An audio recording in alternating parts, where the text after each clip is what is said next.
Bapak-bapak, ini namanya David. Pagi itu dia lagi curhat sama temennya. David cerita kalau putri satu-satunya yang bernama Lily mau lulus kuliah dan dia diundang datang ke acara wisuda. Tapi masalahnya, di sana nanti dia pasti bakalan ketemu mantan istrinya yang bernama Georgia. Semenjak bercerai, hubungan David dan Georgia kurang baik. Di sisi lain, Georgia juga lagi curhat sama temennya tentang masalah yang sama. Jika bukan karena Lily, Georgia gak bakalan mau ketemu mantan suaminya lagi. Esok hari David menghubungi Lily. Di telepon dia meminta Lily membooking agar tempat duduknya di acara wisuda besok. Posisinya jauh dari kursi Georgia. Mendengar itu, Lily menjawab, ayah nggak perlu khawatir karena semua udah diatur. Tak lama kemudian, giliran sang ibu menelpon dan meminta permintaan yang sama. Sebagai anak berbakti, Lily pun berjanji, pokoknya di acara besok kedua orang tuanya nggak bakal ketemu. Nggak bakal. We just don't like him. Let's begin the roll call. Shh, it's starting. Don't shush me. Shh, don't. I just want to ask you.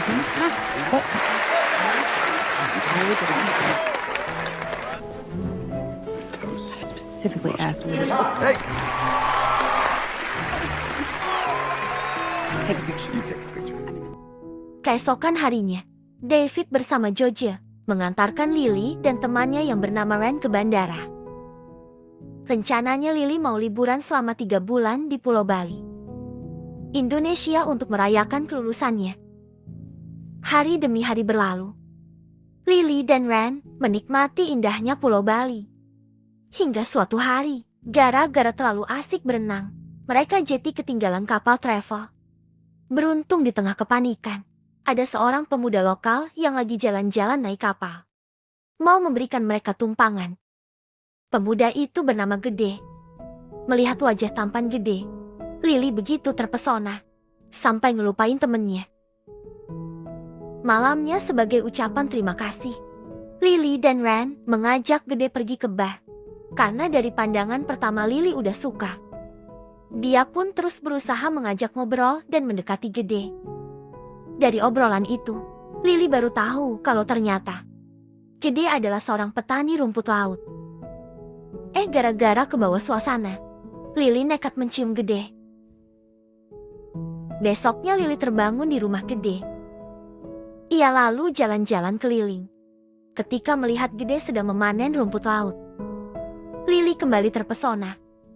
Dengan penuh kelembutan, Gede pun mengajari Lily bagaimana caranya memanen rumput laut. Di momen itu, Lily tersenyum bahagia. Ia tak menyangka, di liburan ini dia bisa bertemu pujaan hatinya. 37 hari kemudian, di Amerika saat Georgia sedang bekerja, David menelpon. Di telepon, David bertanya apa Georgia udah baca email yang Lily kirim. Mendengar ucapan David, Georgia bingung. Waktu memeriksa email dari Lily, dia kaget ternyata di email itu Lily mengabarkan kalau besok ia akan tunangan dengan Gede dan akan segera menikah. Georgia pun syok. Keesokan harinya, Georgia memutuskan berangkat ke Bali. Pas naik pesawat, dia kesel kenapa ada David dan kenapa David bisa duduk tepat di sebelah kursinya. Padahal mereka nggak janjian sama sekali. Mereka berdua lalu meminta pramugari memindahkan tempat duduknya. Tapi sayang, semua kursi pesawat sudah penuh. Untung orang di sebelah Georgia bersedia menukar kursinya. Sebelum terbang, pilot pesawat sekaligus pacar Georgia yang bernama Paul datang menyambut Georgia. Melihat kemesraan mantan istrinya, David cemburu, tapi dia berusaha terlihat tak peduli. Sesampainya di Bali, mereka berdua berdiskusi terlebih dahulu. Gimana caranya membawa Lily pulang ke Amerika? Tujuan Georgia dan David menyusul ke Bali adalah karena tak setuju bila putri kesayangan mereka memutuskan untuk menikah muda. Mereka tak ingin nanti Lily bercerai dan bernasib sama seperti kedua orang tuanya. Setelah bertemu Lily, mereka bertiga lalu pergi ke rumah Gede naik bis lokal. Ketika sampai, mereka akhirnya bertemu Gede. Om Swastiastu, g'day. Swastiastu, Pa. Om Swastiastu, Me. I welcome you to my country. Yeah, I'm good with. Oh, as you wish, Georgia. Let's do it. Oh, maybe drops her. Di rumah terlihat seluruh keluarga besar. Gede sedang sibuk mempersiapkan upacara pertunangan nanti siang. David lalu mengajak Gede mengobrol berdua di luar. Tanpa basa-basi, David menyuruh Gede memikirkan lagi tentang pernikahan ini matang-matang. Sebagai sesama laki-laki, David yakin 100%. 5 tahun lagi, Gede pasti akan bosan dan bercerai. Persis sepertinya. Mendengar ucapan David, Gede langsung istighfar. Siang hari upacara pertunangan pun dimulai. Ayah Gede di situ menjelaskan, 4 hari lagi acara pernikahan akan digelar menggunakan adat Bali. Bukannya mendengarkan, David dan Georgia malah sibuk diskusi gimana caranya gagalin pernikahan anak mereka. Sorenya di hotel resort, Georgia dan David minta resepsionis misahin kamar mereka sejauh mungkin. Namun karena seluruh kamar sudah penuh, resepsionis pun terpaksa menempatkan kamar mereka berdua bersebelahan. Malamnya David pergi ke bar. Waktu sedang melamun, Ren datang. Mereka lalu mengobrol panjang lebar tentang masa kecil Lily. Di tengah obrolan, Ren bertanya kenapa David bercerai. Dengan sedih, David cerita, dia dan George sama-sama lelah kerja. Jadi setiap kali ada masalah kecil, mereka selalu bertengkar hebat. Suatu hari David memutuskan membangun rumah impian George di tepi danau. Ia berharap bila sudah pindah nanti hubungannya bisa membaik. Namun beberapa bulan kemudian, saat ketika selesai dibangun, dia dapat kabar kalau rumah impiannya kebakaran. Semenjak kejadian itu, hubungan David dan Georgia semakin merenggang, hingga pada akhirnya mereka berdua bercerai. Sebenarnya jauh di lubuk hati, David masih sangat mencintai Georgia. Keesokan siangnya, waktu bertemu Georgia, David memberitahu bahwa besok di upacara tukar cincin. Cincin yang akan Lily dan Gede pakai adalah cincin khusus adat Bali.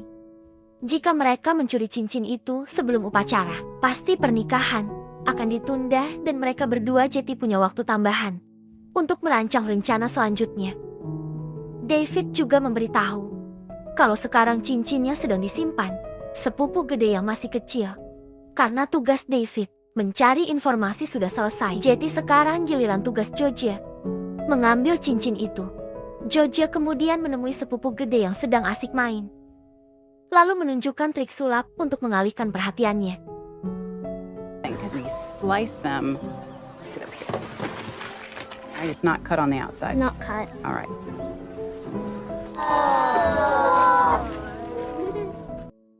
Siang hari waktu Gede ingin mengambil cincin dari sepupunya, barulah semua orang sadar kalau cincinnya hilang.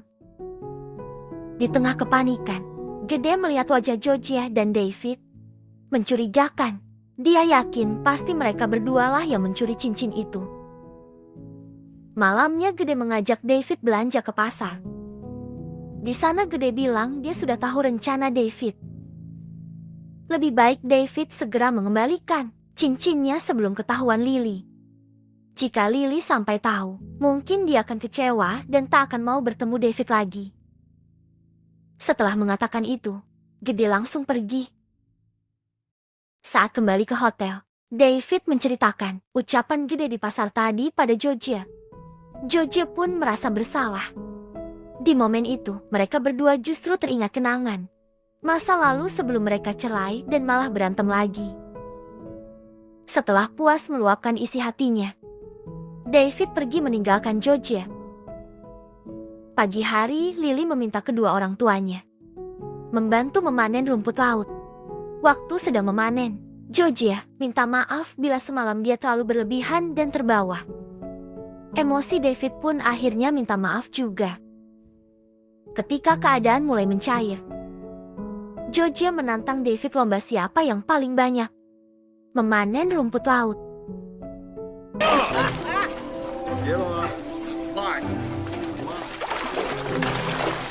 Well, this is getting weird. Siangnya setelah beli cincin baru, upacara tukar cincin pun digelar. Acara kemudian dilanjutkan dengan upacara adat metatah atau kikir gigi. Malam hari Lily mengajak Gede, Ren serta kedua orang tuanya ke bar di sana agar bisa lebih akrab. Lily mengajak mereka semua bermain game. Yang kalah harus minum sebanyak-banyaknya. The setup is important. That's it. All right. Focus, really good. Get ready, and boom. Watch Practice, just a practice. Boom. Oh, no. Dad. People are looking.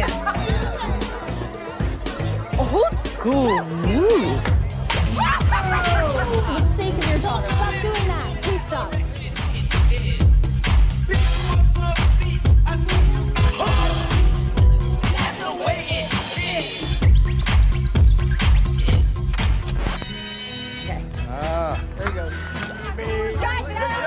Drink it up. Oh, he's going out.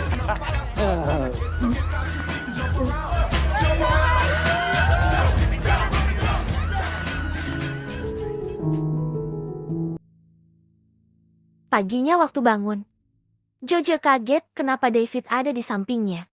Ternyata semalam mereka mabuk parah sampai tidur seranjang.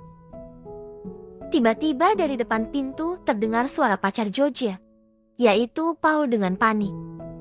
Jojo buru-buru menyelinap lewat pintu belakang, sementara David mengalihkan perhatian Paul. Tak lama kemudian, Jojo keluar dari kamar David, pura-pura habis bangun tidur. Beruntung Paul tak curiga. Paul bilang, dia sengaja mengambil cuti 2 hari, agar bisa menghabiskan waktu bersama Jojo di Bali. Setelah ganti baju, mereka bertiga lalu menemui Lily dan Gede. Rencananya, hari ini mereka mau jalan-jalan menikmati keindahan Bali. Tujuan pertama adalah pantai. Saat masuk ke dalam gua, mendadak Paul berlutut melamar Jojo. Jojo di situ kaget. Tapi sebelum lamarannya dijawab, Paul malah pingsan. Ternyata tanpa sadar, dari tadi dia digigit ular. Di rumah sakit, setelah keadaan Paul membaik, dan saat ingin lanjut jalan-jalan, Jojo memilih untuk tetap tinggal di rumah sakit. Namun ketika Jojo sedang mengantarkan keluarganya keluar, Paul menyuruh Jojo segera menjawab lamarannya tadi. Mendengar ucapan Paul, Lily marah kenapa wanita hebat seperti ibunya harus menikahi cowok berondong. Lily yakin jika menikahi pria yang belum dewasa, ibunya hanya akan mengulangi kesalahan yang sama seperti dulu. Mendengar itu, Jojo terdiam.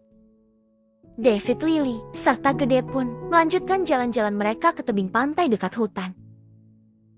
Di jalan, David berusaha menenangkan putrinya yang masih kecewa. David menasehati, apapun keputusan Jojo, pasti semua sudah dia pikirkan matang-matang. Jadi Lily tak perlu khawatir.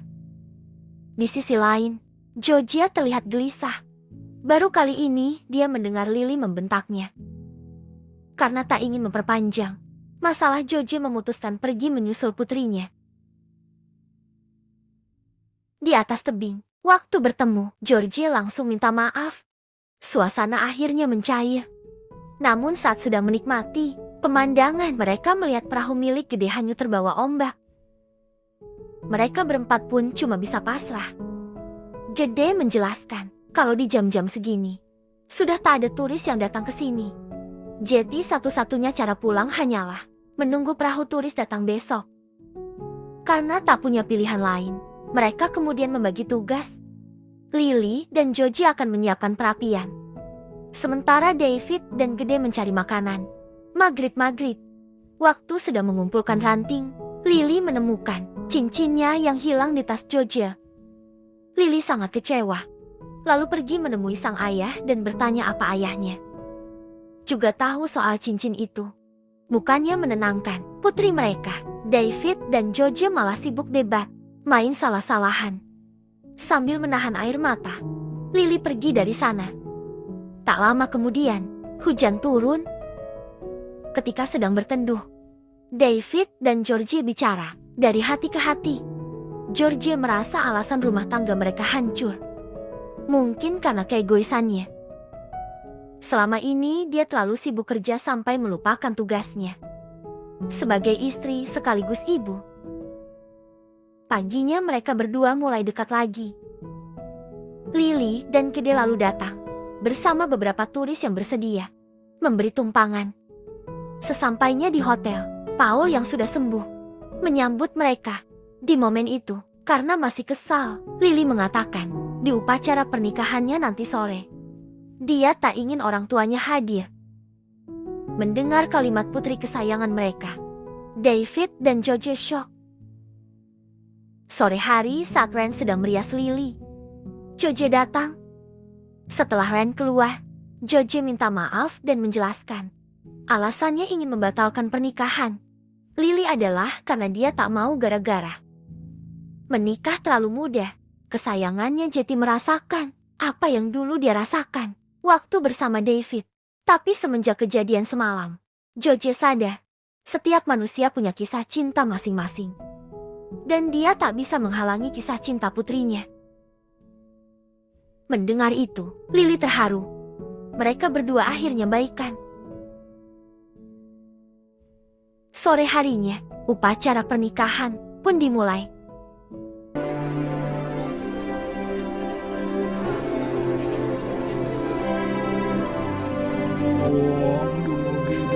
Om dumugi de betara hanyane nemu lintas elan kerahayuan.